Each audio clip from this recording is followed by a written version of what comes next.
చదువుకొని పాలు తీసుకుని వస్తానని చెప్పిపోయినాడు. రోజు అట్లా తీసుకుని వచ్చేది, పాలు తీసుకుని వచ్చి మళ్ళీ పోయేది నమాజ్. ఈ రోజు పాలు తెస్తానని మంగళవారం సాయంత్రం పోయినాడు, రాలేదు. మళ్ళీ ఏమో లేట్ అయిపోయింది, మసీద్ లోనే ఉన్నాడేమో చదువుకొని నమాజ్, మళ్ళీ రాత్రి తెస్తాడు లేవాలని రాత్రి అంతా చూసినాను నేను, రాలేదు. వర్షం పడుతుంటే ఏమన్నా ఆడే ఉన్నాడేమో మసీద్ లోనే పనుకొని మళ్ళీ పెద్దలు వస్తాడంటే పెద్దలు కూడా రాలేదు. హోటల్ నుంచి వచ్చినాడు ఆయన, ఏం చపాతీ చేసేకి రాలేదు, పంపించండి ఇంట్లో ఉంటే అంటే ఇంట్లో పోయి చూస్తే ఇంట్లో మా అన్నయ్య రాలేదు, రాత్రి నుంచి రాలేదు. ఫోన్ స్విచ్ ఆఫ్ అని వస్తుంది, అప్పటి నుంచి ట్రై చేస్తున్నాము అన్నాం మేము.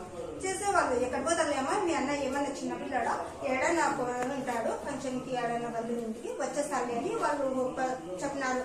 చెప్తే సరేలేని మళ్ళీ మధ్యాహ్నంకి పోయినాను నేను, ఇంకా రాలేదు. మా అన్న ఫోన్ చూసి స్విచ్ ఆఫ్ వస్తుంది, ఎవరైనా చాటింగ్ అయినా పెట్టుకుంటారు కదా, అప్పటి నుంచి స్విచ్ ఆఫ్ వస్తుంది. ఎక్కడ పోయినారో హోటల్ నుంచి పోయినాడు, నేను పోయి పోలీస్ స్టేషన్ లో కంప్లైంట్ ఇస్తాను అని నేను చెప్పాను వాళ్ళకి. వద్దు అమ్మా ఏం వద్దు, మీ ఏమన్నా చిన్నపిల్లాడా వస్తాలి అని నన్ను పంపించినాడు ఇంటికి. వాళ్ళు హోటల్ వాళ్ళు ఆడే తీసుకుని పోయినది, ఎక్కడి నుంచి మిస్ అయినారు, మీరే చేసినారు మా అన్నయ్య అని నేను పోయి గట్టి కొంచెం అడిగినాను. అడిగితే మీ అమ్మాయి ఏం చేయలేదమ్మా, ఎవరో వచ్చి ఇద్దరు మళ్ళీ అడిగినారు. పోయి నేను అప్పుడే ఇంటికి వచ్చేసినాను, మళ్ళీ సాయంత్రం పోయినాను, మీరే చేసినారు మాకి మా అన్నయ్యకి, నేను పోలీస్ స్టేషన్ లో పోయి కంప్లైంట్ ఇస్తానని వాళ్ళు చెప్తే, లేదమ్మా మీ అన్నయ్యకి నేను ఏం చేయలేదు, ఎవరో వచ్చి బండిలో తీసుకొని పోయినారు, మీ బండి కూడా తీసుకొని పోయినాడు, అంతే మేము చూసినాడు అని. వాళ్ళంతా పోయి పోలీస్ స్టేషన్ లో పోతే పోలీసులు లేరు, ఎవరు సార్లు కూడా లేరు, ఎందుకంటే పులిందలో మీటింగ్ జరుగుతుంది కదా చూద్దామని చెప్పినారు. మళ్ళీ మేము పోయి సాయంత్రం కంప్లైంట్ ఇస్తే ఎవరి మీద అనుమానం ఉంటే వాళ్ళు ఏం చెప్తున్నారంటే, మా అమ్మ నా మీద ఎవరు లేదు, నా కొడుకు నా ముందర రావాలా, వాడు నోట్లో నుంచి ఏ మాట వస్తుందో అప్పుడు చెప్తాము మేము ఎవరి మీద అనుమానం అని మా అమ్మ చెప్పి కేసు పెట్టి వచ్చేసినాం మేము. అప్పుడు నేను రాలేదు, ఫోన్ కూడా స్విచ్ ఆఫ్ అయింది. ఉంటే మీరు చెప్పండి అంటే మాకు ఇంకా ఎవరి మీద లేదు, ఫస్ట్ మా అన్నయ్య రావాలా, మా అన్నకి ఏం జరిగిందో మా అన్నయ్య నోట్లో నుంచి విని అప్పుడు మేము ఎవరి మీద కేసు పెట్టామని చెప్పు ఆన్ అయింది రాత్రి. అప్పటి నుంచి అనలేదు. రాత్రి అయితే అందరూ చేసినారు, మా అన్నయ్య ఫోన్ అవుతుంది అంటే మీరు చేయండి అంటే చెప్తే అందరూ చేసినారు. రింగ్ అయింది, మళ్ళీ అర్ధ గంట రింగ్ అయింది, మళ్ళీ ఆఫ్ చేసేసినారు. అందరూ చేసి ఫోన్ తీసుకొని టాప్ చేసి అన్నయ్యని పిలుచుకుని వస్తాము, ఆ బండి తీసుకొని పోయి చెప్పుకున్నారు పెద్దలంతా చెప్పి సరే అన్నాం. మళ్ళీ వాళ్ళే పెద్ద 5:30కి పిలుచుకొని వచ్చినారు మా అన్నయ్యకి. అట్లా వేస్తున్నారు తెల్లవారుజాము ఈ రోజు, అప్పటి నుంచి రాలేదు. ఈ రోజు తెల్లవారుజాము 5:30కి వాళ్ళే పిలుచుకొని వచ్చినారు. మా అన్నయ్య డోర్ కొట్టి షబానా అంటే మా అన్నయ్య వచ్చేసినారని నేను వాకిలి తీసినాను. తీస్తే వాళ్ళు వచ్చినారు. నువ్వేమవుతావమ్మా అంటే అమ్మ అంటే ఫస్ట్ ఫోన్ తీసుకున్నారు ఆయమ్మది. నాది ఫోన్ అడిగితే నా దగ్గర ఫోన్ లేదు అన్నాను. నువ్వు ఆడుకొచ్చమ్మా, నువ్వు ఆడుకొచ్చు అంటే మా అన్నయ్యని పిలుచుకొని వచ్చి ఇలా ఒక్కడి పెట్టారు. మొహంకి బట్ట వేసినారు, మళ్ళీ పైన బట్ట ఒకటి వేసినారు. ఆ పక్క సార్లు ఉన్నారు, మళ్ళీ ఆడ ఓ సార్లు ఉన్నారు. అంటే మళ్ళీ ఫస్ట్ 4 వచ్చినారు సార్ ఇంట్లోకి. 4 వచ్చి వాకులు వేసేసి అక్కడి కళ్ళు తీసి చేసినారు. మళ్ళీ ఫోన్ చేసినారు వాళ్ళు సార్లు చేసి వీడియో వాళ్ళు పేపర్ వాళ్ళు వచ్చి చాలా మంది వచ్చినారు సార్ బండిలో. సార్లు ఏమో పల్లి దగ్గర చెరువు దగ్గర రాండి అంటే చెప్తే ఆ సార్లు వాళ్ళు వచ్చినారు సార్.